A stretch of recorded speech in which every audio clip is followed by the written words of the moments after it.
Good evening everyone. Naluto na po si Lady Gaga.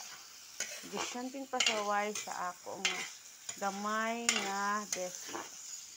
Isang gamay lang siya pero makaginang siya gamay para sa akong pamilya. Guys, sa una naluto ko gamay lang nga kaha. Ngayon, malaki-laki na kasi maraming nag-order. Kaya ito mga lods, nagpakupos ko una og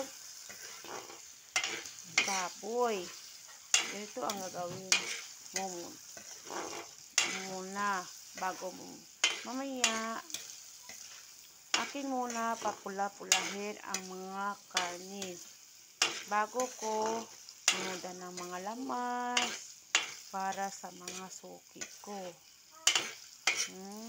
Maghintay lang muna tayo mga lods kung mapula-pula na ang mga karne sa malaki-laki nga kawali natin. Sige, mamaya babalikan ko mamaya ito. At ngayon, dahil ang karne na nilagay ko na muna dito sa garapon. Tapos, nagpainit ako ng mantika. Ang mantika kasi nilagay ko sa ref. Kaya, kinuha ko muna ang karne. Tapos, nilagyan ko ng dalawang buti. Silbi, dahil marami-rami ng order ko, dalawang buti naging 3 na. Dahil mainit na ang mantika sa kawali, ilalagay ko na ang bawang. Nilagay ko na ang bawang, saka sibuyas, at saka sili, espada, at saka sili na manghang. Haluhin ko ito ng haluin para mapula-pula na siya mga lods.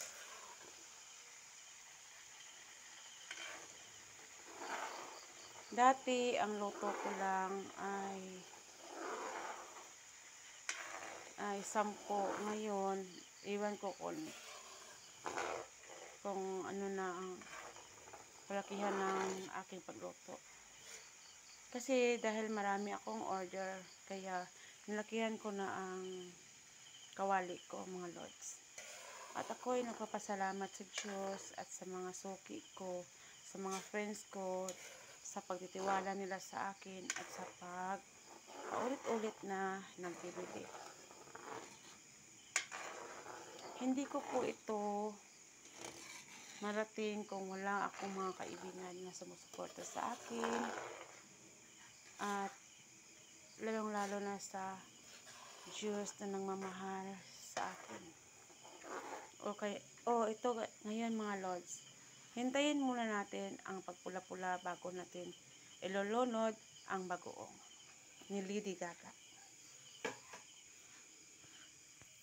At ngayon mga lods, dahil mapula-pula na ang aking mga lamas, ay ang aking mga panakot, ito mga lods, dahil mapula-pula na siya, ilalagay ko na ulit ang mga karne mga lods.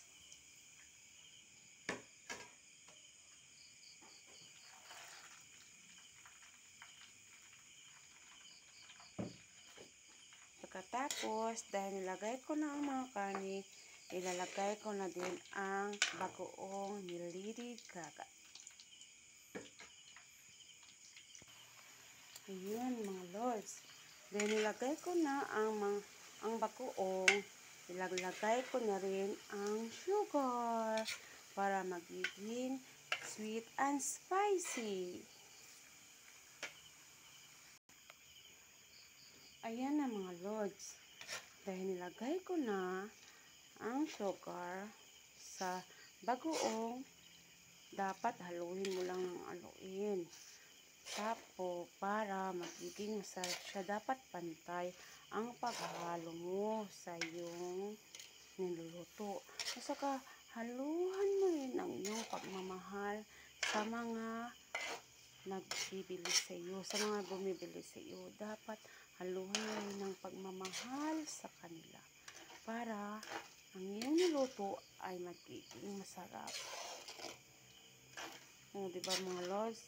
Kaya, alam niyo mga lods, nagtatrabaho ako Lunes hanggang Biyernes.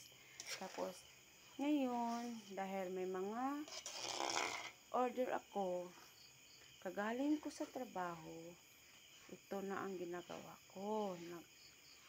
Nag-asikaso ako sa mga panakot ko, sa bagoong ko. Laking pasalamat ko kay God kasi binigyan niya ako ng talent. At napapasalamat din ako sa mga taong na bumibili sa bagoong ko. Kasi kung wala sila, wala akong napirahan. Kaya ito, salamat pala sa mga friends ko at sa mga tao na bumibili sa bagoong ni Lady Gaga. Especially kay Lord. Dahil lahat ito ay sa Kanya. Kaya mamaya mga Lord, kukunin na ito ni Lady Gaga. Pero dapat haluin mo na ng haluin para pantay ang kanyang pagluluto.